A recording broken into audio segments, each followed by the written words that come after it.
So everybody's been telling me, Geekdom, I want you to talk to Herms more. Do more Herms videos. So I brought Herms back to the channel. Hey, Herms. Hello. All right. We're talking Dragon Ball. And on Herms' Twitter, which I want everybody to go follow right now, that's twitter.com/Herms98. And that's HERMS98, not GERMS98, because that's germs. That's the evil Herms who translates everything wrong. The real Herms is at Herms98. He has been going back and rewatching Dragon Ball and logging his experiences. And we're talking about the anime from start to finish. Now, Herms, you, unlike a lot of other fans, and, you know, we have different kinds of fans in our community, you gravitate more towards the manga. Why is it, in your opinion, more important, or why is it important for Dragon Ball fans to read the manga at least once, in your opinion? I don't know about important, but I do think the manga is better in a lot of ways. Just pacing is a lot better, and there's no bad animation in the manga. I mean, Toriyama's artwork is pretty consistent from beginning to end. And there's just, you don't have to deal with stupid filler, and it's just the original version of the story. It's just self-contained. It's I think all of the good points about Toriyama's art style his storytelling without mixing it up with anyone, without mixing it up with Toei's version of things. Now, you told me a while back that you got into Dragon Ball through the anime. You watched the episode where Goku was in space, and you thought it was like a sci-fi thing. And then you discovered the anime. Do you remember when it was that you kind of became more of a manga enthusiast? Or what it was that drove you to become a manga enthusiast? Yeah, so the first manga volume of Dragon Ball, and also just the first manga volume I've read of any series, was Viz's version of Dragon Ball Volume 5, which is the end of the 21st tournament, and then the start of the Red Ribbon arc. And so I read that because, if I remember correctly, it was because, at that point in time, Funimation hadn't put out the Red Ribbon arc in English yet. And so the Viz manga was actually the only place where you could get that in English. Yeah, the only other way I could think of, Herms, is if you had the... do you remember... I know Mike remembers. Do you remember the old Hawaii sub Dragon Ball? It's got the ugly yellow subs from... I think it was Nippon TV or something like that. I've heard of that. Way back. Yeah. Very hard to find now, but yeah. But... so apart from that, from my perspective, just getting into it at the time, this was the only way to get that portion of the story, and so I picked up Volume 5, and just from then I was just hooked pretty much, and so very quickly I just came to prefer that version of things a lot better, and so from then until now I've been mostly into the manga versus the anime, and even in general, most series I'm usually into the manga a bit more. I'm kind of a book person in general, so I'm biased. More of a reader. Yeah, so I'm biased in that way. Yeah, that makes sense. Now, as far as Dragon Ball and your rewatch, what inspired you to go back and rewatch the series this year?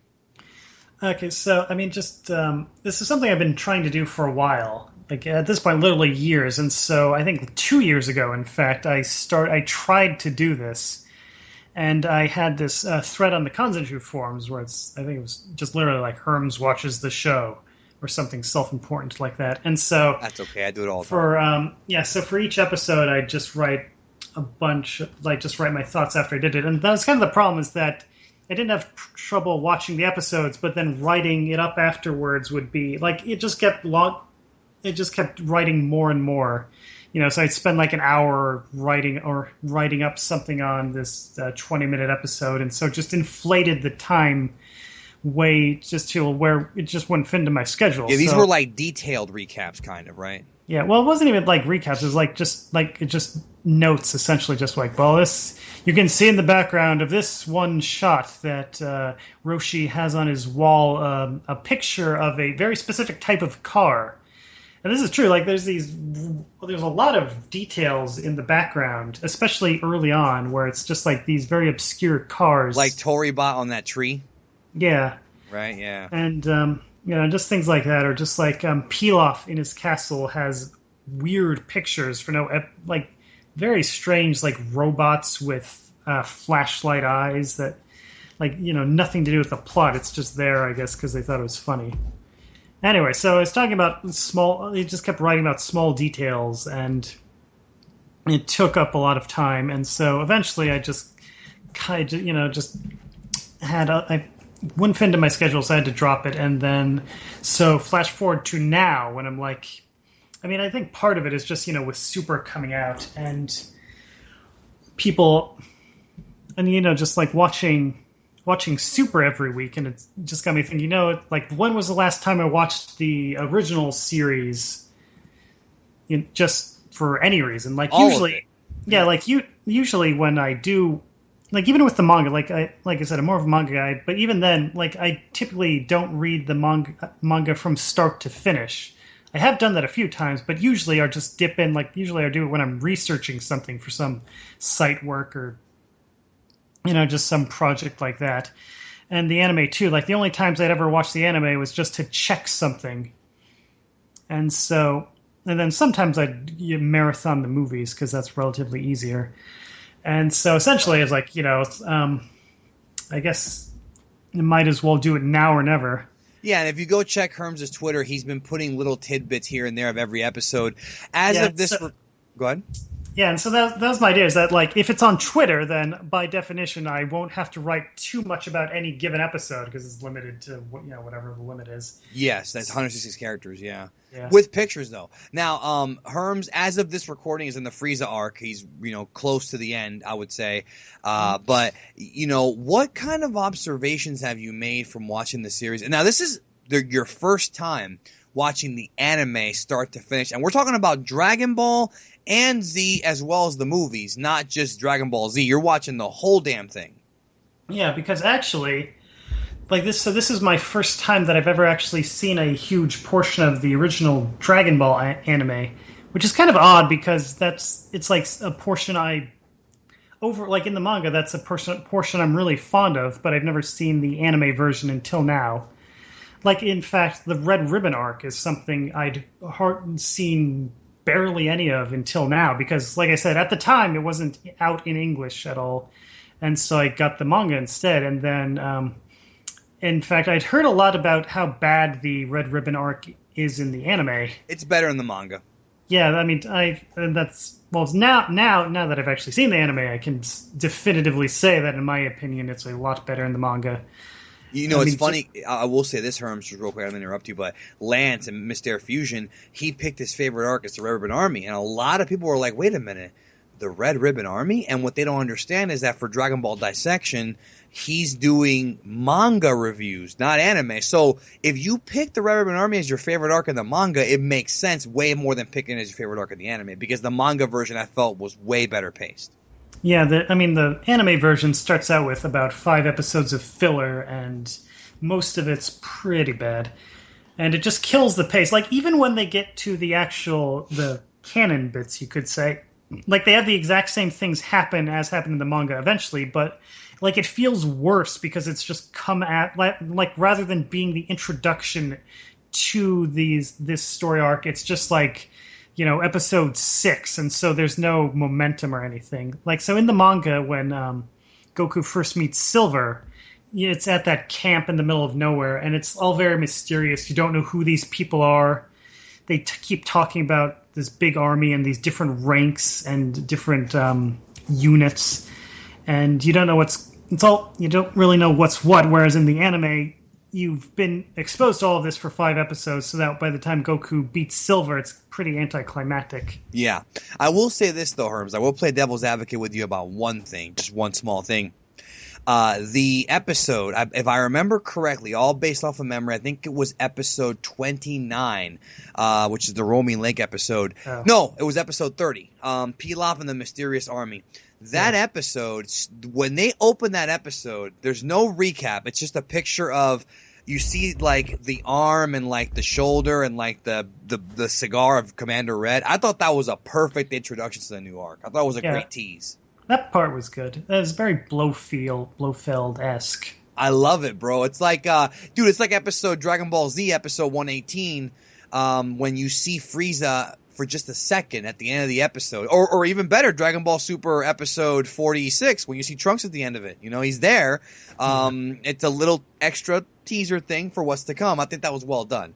But so you're saying Red Ribbon. Now, what about the Piccolo arc? Because that's the one where is flip-flop. I feel the anime version of the Piccolo arc is significantly better than the manga. Yeah, well, there are certain parts. So that flashback that they give at the very start of the arc, where they explain all about Piccolo and Mu Taito and that history, like, I think that was that's probably some of the best filler in the history of the series, as far as I'm concerned. Like, they could have done essentially an entire special on that if they felt like it. You know, instead of like the history of Roshi, I guess. I would love that. I would love to see a spin-off of the entire story of Roshi, Suru Senin, and Mu Taito. Yeah. Be amazing. And so that was good. But then there's some of the other filler in there I'm not as fond of. Like, one of my love to hate moments was when Tambourine. Okay, so they're hiding the island with Yamcha thing. Yeah, so they move the house. They move the house to that island to get away from Tambourine, and they're just hanging out there. And this one he just stops by at random, despite the fact that, like, just by pure coincidence, he on his way to where Kame House used to be, he stops by where it is now, which seems to indicate that they didn't do a very good job picking a new location. And anyway, so then he asks, like, he goes and says, like, oh, can you direct me to, like, whatever the address is? And they say, like, oh, what a coincidence, that's our old address. Which is, like, they're not very good. They wouldn't last very long in the witness protection program. Hell no. Like, yeah. Like, it's just, so that was stupid in multiple ways, but it's, it's kind of fun to watch because, just to laugh at how dumb it is. Well, I think the hunt for the water was way better. Yeah, because in the manga, it's Tin Shinhan. He gets there, he arrives at King Castle to fight Piccolo, and he's going to seal him away inside the rice cooker jar, and he takes it out, and it's cracked, and so he's like, oh, well, I guess I'll just fight him with my bare hands now. Like, without missing a beat, it's like his whole plan, he just gives up his whole plan that he's been training these last 3 days to master this technique. I never understood that, Herms, because, like, I feel like, okay, let me ask you your insight on this. I've always felt that Toriyama, at that time in the series, was positioning Tenshinhan to be the number 2 good guy. I thought it was going to be Goku number 1, Tenshinhan number 2. I mean, he was for a while, and then he just kind of gets replaced when Piccolo turns good. And when Gohan shows up, he's like number 3 or 4, or even actually Kuririn even takes a higher spot. Yeah, and then Vegeta, kind of becomes a quasi-good guy. So, yeah, for the Piccolo arc and the next tournament, he's kind of in that number 2 position, and then he drops down pretty fast in the Saiyan arc. I just found it weird that you're right. He's training to use this, the Mafuba, and he never even gets it. He never even gets it off. Never even tries. And then the water thing in the manga, Karin, he just has the super god water essentially just in his closet or whatever, and just takes that out and gives it to Goku. Whereas in the anime, they add in that whole mini arc where they go on a quest through the ice labyrinth. And the first episode of that I didn't like very much, but then the second episode where they've got the shadow version of Roshi and like these they show all these illusions to tempt Goku away from his quest, and all of that I really liked. Yeah. And then what did you?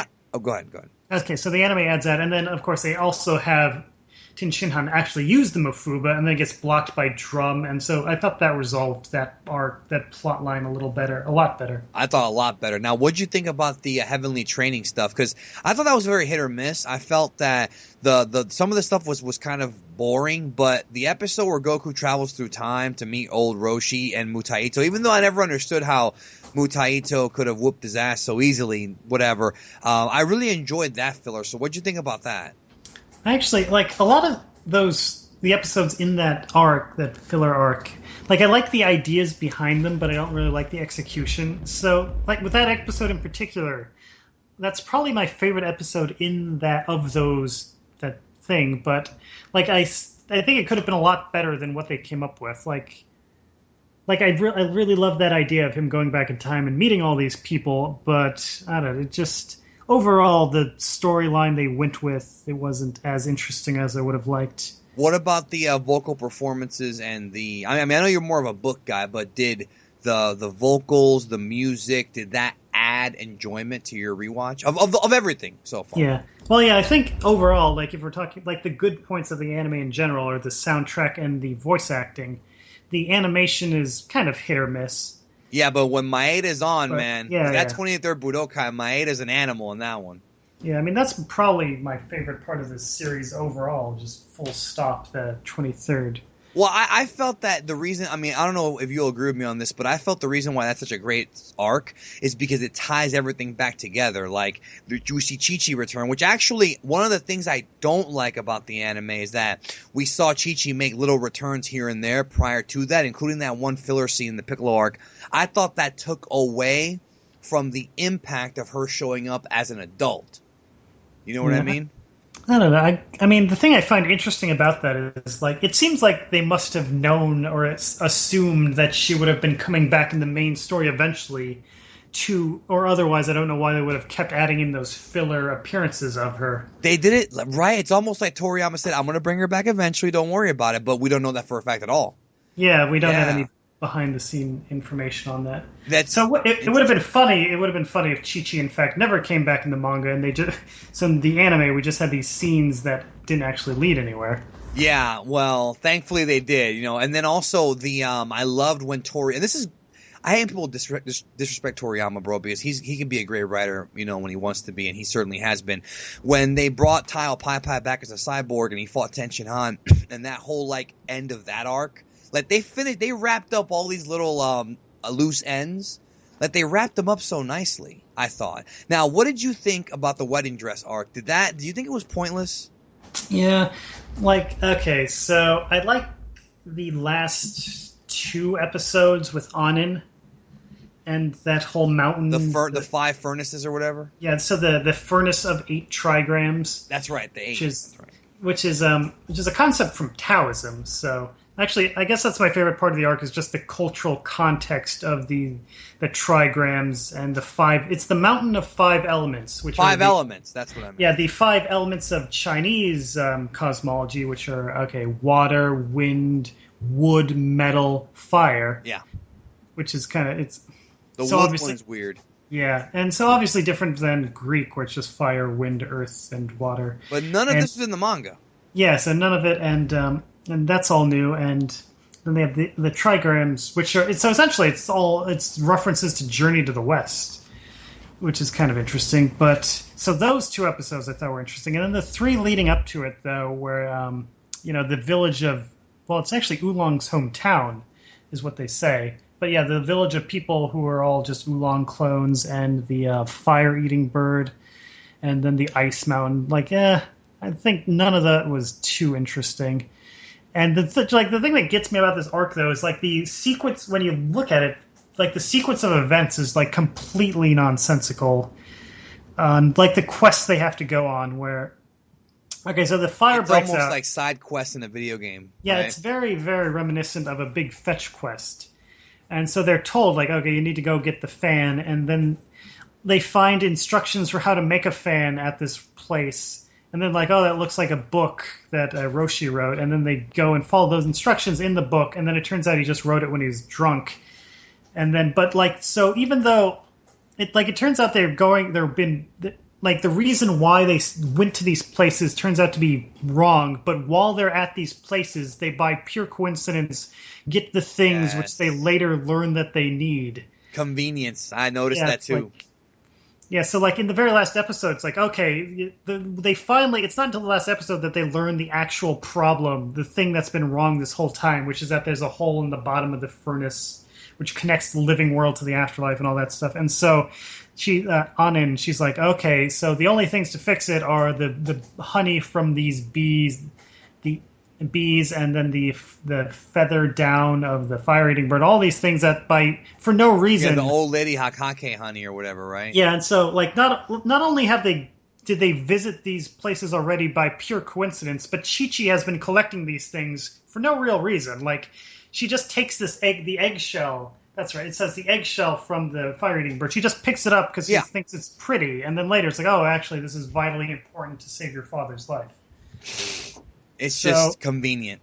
I mean, Yeah, so that kind of annoys me, but I like Anin as a character with her growing bigger and the What little about thing. Grandpa Gohan coming Yeah, back and for that one? seeing him again, that was fun. And you kind of feel like they're trying to remind people that Goku has a grandfather named Gohan, in case that fact becomes important later on. Yeah, right. Like maybe a couple weeks later, right? Yeah, because yeah. So when the last episode of the Dragon Ball anime aired, the manga was already up to the middle of the everyone's fight against Nappa. So like the actual chapter, it's like when Piccolo. It's like immediately before Piccolo dies.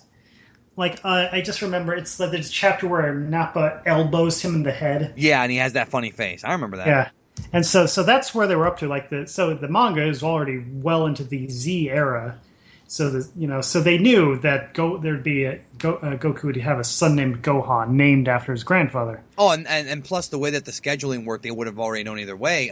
Because I mean, for those who don't know, and there's a lot of people who don't know this, when Dragon Ball first aired in Japan, it wasn't like seasonal like it is like when it aired on Toonami. It was all the way through, with the exception of a few weeks. They took a couple weeks off for baseball games and things like that. Yeah. So when Dragon Ball ended, there was a next episode preview for Dragon Ball Z. Now it's interesting because in the English dub, they add a line where they say, find out the adventure in Dragon Ball Z or something like that. That was not in the original, I guess, the original Japanese version. It just said, we'll find out their adventures in the future or something like that. But then it goes to the Dragon Ball next episode preview. And it's interesting because the next episode preview for Dragon Ball Z says Dragon Ball. So I'm wondering, did they do that on purpose? Because Goku, Masako Nozawa says Dragon Ball Zeto. So so they knew they were going to change the name. Yeah, I mean, obviously they would have they would have had that in place more than a week before the first episode aired. But yeah, so I guess I think it just has to be some kind of fluke because they would have known by then that the next series would have been Dragon Ball, would have had the title change. Yeah, and of course, the first episode, you see Gohan there in the next episode preview. I mean, he's there. K17 uploaded the some of the television stuff going into it, which I downloaded it because I want that stuff, some of the TV spots leading up to it, with Gohan and the Saber-Tooth Tiger. So, let's talk about that, Herms. I feel the Vegeta Saga... Well, wait, one more question. Did you think the wedding was a letdown? Because I kind of wanted more people there. I always find it weird that Goku has all these friends that never show up for his big important events. He doesn't even tell me as a kid. Yeah, that's well, weird. I guess that's in character. I guess. But, I mean, it's kind of odd that they didn't throw in... Because it's the last episode of this series, so you'd think they could have a reunion, all the old faces, get the gang together. They could have gotten so many cameos if they had wanted to. Yeah. Like Snow and Number 8 and, just the tournament announcer. That would have been fun. Yeah, even people from the first tournament, like Gideon, could have shown up, Yeah. Why? Who knows? But why not? Vegeta Saga or Saiyan Arc, whatever you want to call it, Saiyan Conflict, if you want to go to the Ocean dub name. I feel Saiyan Arc much better in the anime, mostly because of I thought the filler in that arc was great. Gohan stuff was amazing character development, especially the episode with the orphans. I thought that was some of the best writing Toei's ever done. Also, I feel that the other world stuff with Princess Snake. It's funny, Herms, bro, because when you're a kid, you're watching this, you have no idea what's really going on. You grow up and you're like, she wants to have sex with Goku. She wants to fuck him. Like, you don't know that when you're a kid. You grow up, you're like, okay, I get it now. She wants to sleep with Goku. That's crazy. And then the stuff with him, running into the ogres, the Onis, I thought that stuff was great. What did you think? Yes, probably this overall, this is one of the story arcs that's had the best production. I guess you could say like animation wise. Yeah, well, it's got animation wise and just writing wise. Pretty much all of the filler holds up pretty well. There's some kind of odd things where in the anime version, it takes them forever to round up the gang on Earth and go up to Kami's to train. It's actually. So, in the manga, it's implied. It's just the next day after Raditz. There's they're there. We've got to go start training now. But in the anime, it's essentially because they space it out over many episodes, and then also while that's going on, it's they have Gohan training, and so in the Gohan plotline, days and then months are passing, but then in the plot line where they're trying to round everyone up, it's like it seems like no time is actually passing. So like there's one episode where they're flying to pick someone up, and they're just having a conversation in this airplane, and then in the next episode they continue that conversation. So it seems like it's just part of one plane ride that takes no time at all. But in contrast, like in those same episodes, it's like with Gohan, like days and days are passing. So it's like so that part's kind of sloppily put together. If you kind of pay a lot of, maybe too much attention, you can see the timelines aren't quite in sync with each other. Yeah, you really have to break it down. Yeah, and so it leads to weird things where essentially it like takes them more than 6 months to get everyone up to Kami's to train. And then when they're there, there's the filler episode with where they go into the past. The pendulum room. Yeah, and so in that episode, Yamcha says, like, okay, we've been here 2 months, and you haven't actually trained, you haven't taught us anything yet. And so it's like, it takes them 6 months to get there in the first place, then 2 months they don't even learn anything. And, it's like, it's no wonder they all die, because apparently in the anime version of things, they barely train at all. But I don't remember there being that many training panels in the manga either. There was only that one where they show all 4 of them in that long panel. Well, yeah, I mean, it's kind of glossed over in the manga, but at least it's you fill in the blanks with your brain. Yeah, it's implied that they start it immediately. They don't just like take forever to get up there and then not do anything when they get there. So that part I did kind of find humorous. But I mean, like the pendulum, I like the filler, like taken piece by piece. I like the filler. So like the pendulum room episode, that's just a really very atmospheric episode. It's like, like on Kanzenshu, Kunzite, he's always said it's like, essentially it's them going over to like it's like the most 80s episode of any anime ever, essentially. It does seem very 80s, especially with that beam that one Saiyan shoots that's like a triangle. It's like I'm watching freaking Gundam from the 70s or the 80s, I don't know. So it's very old school. And so it came out in 89, so kind of at the end of that era. And so that's nice. And yeah, and there's like the training. I guess the episodes in Hell, it's comparatively not as good, but still, I just love the idea of showing Hell. Like it's almost too obvious an idea not to use, because in the manga, Goku, when he starts out running, the ogre, he says like, "Oh, yeah, by the way, be sure not to fall down there because Hell's there and you'll never get out." And so he says this, and there's no follow-up on this at all. It's just this kind of throwaway line. And so we never actually see Hell in the manga. Yeah, not in the manga. It's mentioned a few random times after that, but... Yeah, which is why, just to clarify for some folks, this is why Resurrection F, because there's a big confusion about this, Herms. This is why Resurrection F's version of Hell is different than what was in the anime. Because that's Toriyama's idea that he gave to his name is the guy who AJ hates. What's his name again? What, Koyama? No, the guy AJ really hates. Yeah, I'm sorry. Yamamuro. Yoshi Yamamuro. Yeah. AJ's gonna listen to this and go, I don't hate him. But no, you hate him, bro. Come on. No, I'm kidding. Yamamuro. Yamamuro said the director of Resurrection F. Yeah, Toriyama gave him the idea for Hell, and that's what he created was the flower fields with Frieza and Cocoon. And that's why it's different. But where it gets confusing, Herms, is when you go into Super doesn't know what continuity to follow, which is why we're seeing filler characters, and then we're seeing Toriyama's Hell. Yeah. And so we should say, like, in Toriyama's script for Resurrection F, he does describe the whole thing of the flower field and the cocoon hanging from a tree. But interesting enough, we do know that Toriyama did provide some of the ideas for the filler in the Saiyan arc. Yeah, he created Princess Snake, all that stuff. Yeah, he said he gave them the idea for having Goku meet a giant snake. Yeah. Yeah. And so he didn't design the human form, as far as we know, and he doesn't seem like he even mentioned the human form. So it seems like he gave them the basis, he gave them the big snake idea, and then the majority of the episode was actually just what they came up with on their own, based off the initial suggestion. Yeah.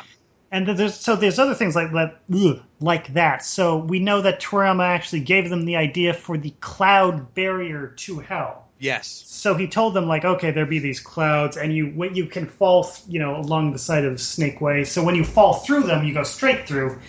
But then once you're in hell and you try and go back up, then they block you. And so that's what we see in that episode, and in the later episode with the Ginyu Force, where essentially the same thing happens. And so we know that part came from Toriyama, but none of the rest of the hell as depicted in the anime. Instead, so that's not Toriyama's idea, but instead it's a joke on the typical Japanese quasi-Buddhist version of hell, the Lake of Blood, that's just straight out of just Japanese Buddhism. Like, the Lake of Hell and the Mountain of Spikes, those are typical features of their version of hell. And you see those in other anime, too, as well. Like in One Piece, where they don't have hell, but they have that big prison, which is modeled after hell. And so it has, like, its own version of those things, unless I'm getting this completely confused. That's okay. You're close to perfect, Herms, but not quite there. That's all good. So, but there's a lot of references to the Lake of Blood and the Mountain of Spikes, and obviously the whole idea. Gosu and Meza. Gosu Meza, or Gosu Meza in the dub, whatever. Yeah, same thing. Because I try not to get them mixed up with Gora and Mera from the other filler episode. But okay, so these guys, they're named after the traditional guardians of hell in Japanese folklore. So Gozu means ox head, and then Mezu is horse head. It's kind of weird. Like, it's these atypical readings of the characters, but so essentially it's horse head and ox head, and in most traditional depictions they have those heads. So, it's like a Minotaur type guy, and then another guy who's like... it's like in Zelda 2. You fight Horsehead, and they fight the Minotaur. Yeah. Same thing. Yeah. And also, in One Piece, again, there's a... I think they have there's a zebra guy guarding hell, and then the prison, and then there's like a koala bear or something. Anyway. No, there's a Minotaur as well, and it's like a really goofy-looking Minotaur. But... So, in traditional depictions, they have those heads. These guys, they don't. They just have... Not regular. They have regular ogre heads, but they are red and blue, which is having like a red ogre and a blue ogre, or oni. That's another traditional thing in Japanese mythology. The red and the ogres, yeah. Yeah, and like all those, the oni in the afterlife, those are from like in Japanese folklore, like they have those horns. They have, usually they wear tiger skins, but instead it's like the joke is that they have like business suits, but then they have tiger patterned ties instead. And so it's the same. It's the same joke they use in Yu Yu Hakusho, where it's like the afterlife as very business-like. Well, there's also that filler scene where Baba, Uranai Baba's in that like coffee shop. I thought that was it had that like Star Wars cantina vibe to it, right?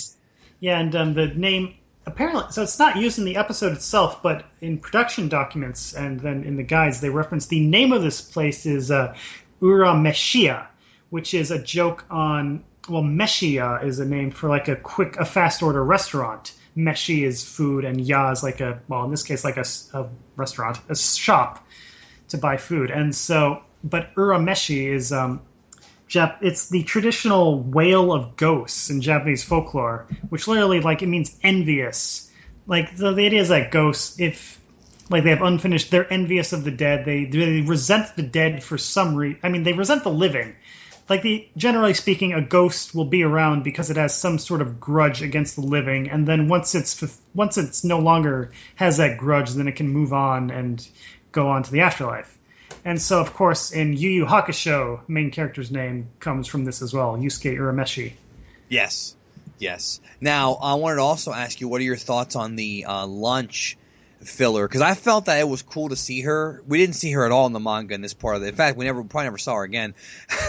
But in the anime, she's chasing Tenshinhan. Of course, there's that scene where she's at the bar drinking when she thinks that Tenshinhan's dead or whatever.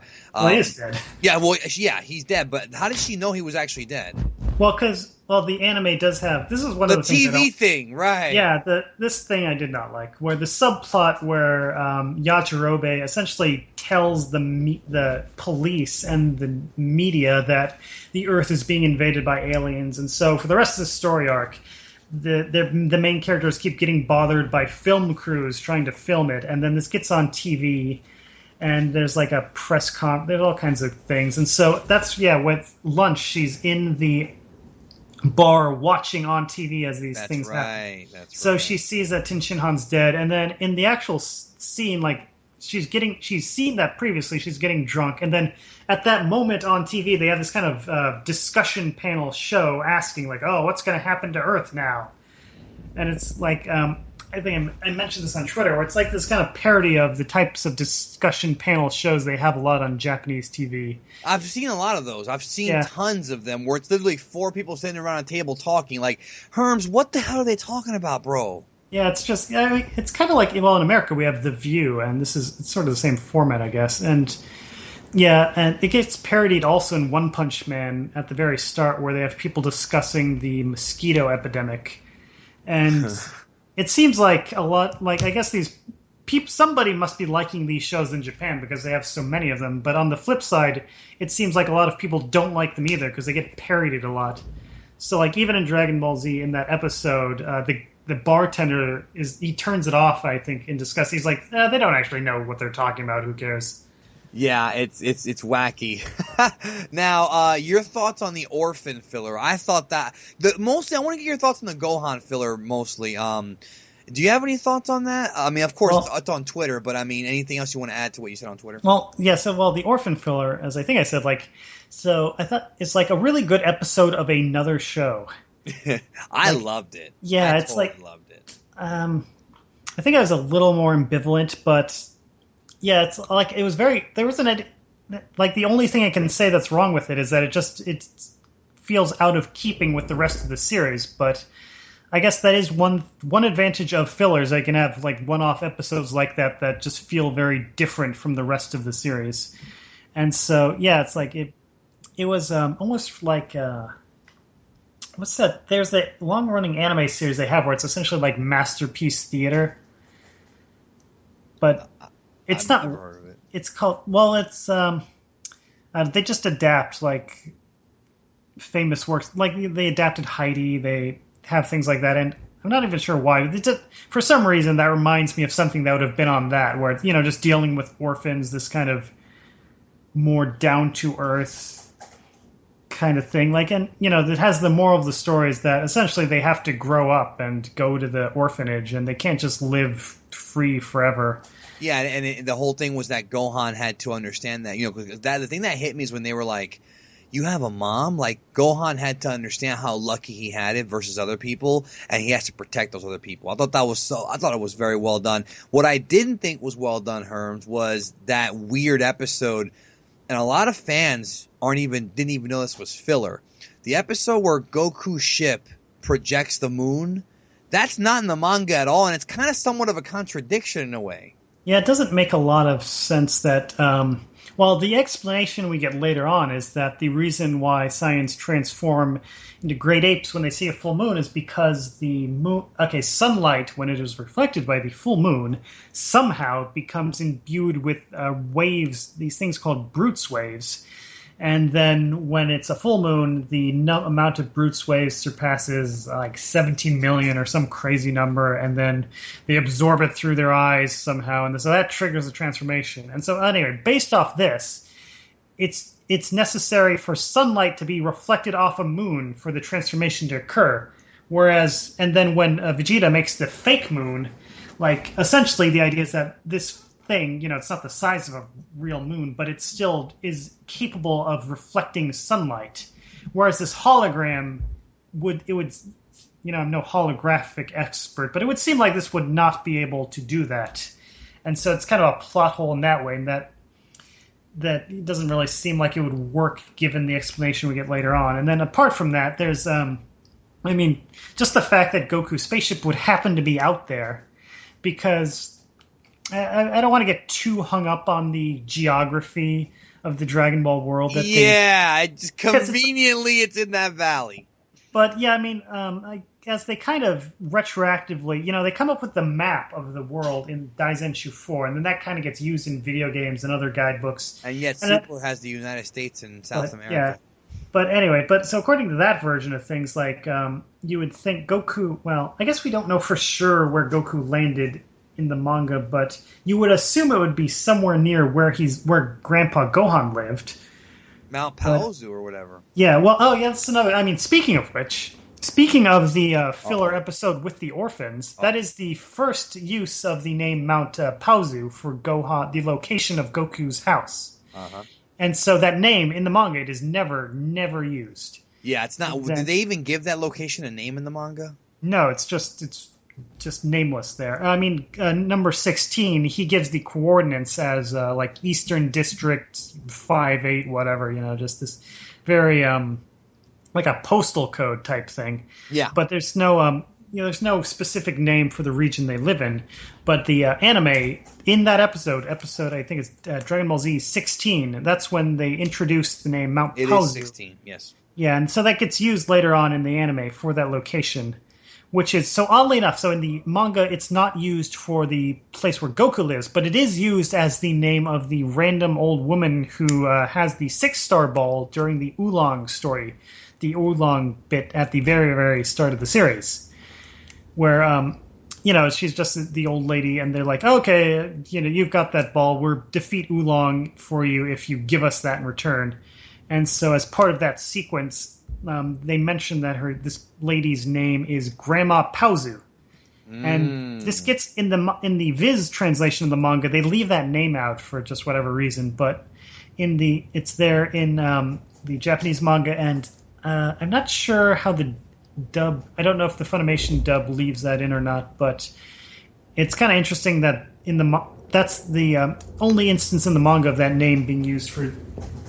It's kind of a one-off character. But, yeah, and they brought it back. That's weird.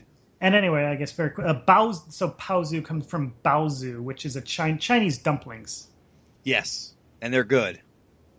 So the zu at the end of Paozu is the same as at the end of Chaozu, which is essentially, it's the character for child, but which in Japanese generally is read as ko, but in Chinese zu, and so in Chinese it's added onto the end of small things. And so that's why with these food items, it gets added at the end because, it's just these little dumplings. Yeah. Alrighty, so I'm going to stop right there. I hope you guys are enjoying this conversation I'm having with Herms. We're just chilling out, just talking Dragon Ball. The original conversation was about an hour and a half long, and this is just part 1. Part 2 will be up tomorrow on the channel. Herms and I chilling, talking about Dragon Ball and our observations. I thought it was a lot of fun talking to Herms. Just two fans just chilling out podcast style. So I hope you're enjoying it. Part 2 will be up tomorrow on the channel at 3 p.m. roughly. And if you are watching this on tape delay, if you're watching this late after tomorrow, I guess, then the description will have the link for part 2. So go down there, check it out. Hope you're enjoying it. And check out part 2 when it's up. Unless it's already up, then go check it out now. Anyways, hope y'all have a good one. See you then.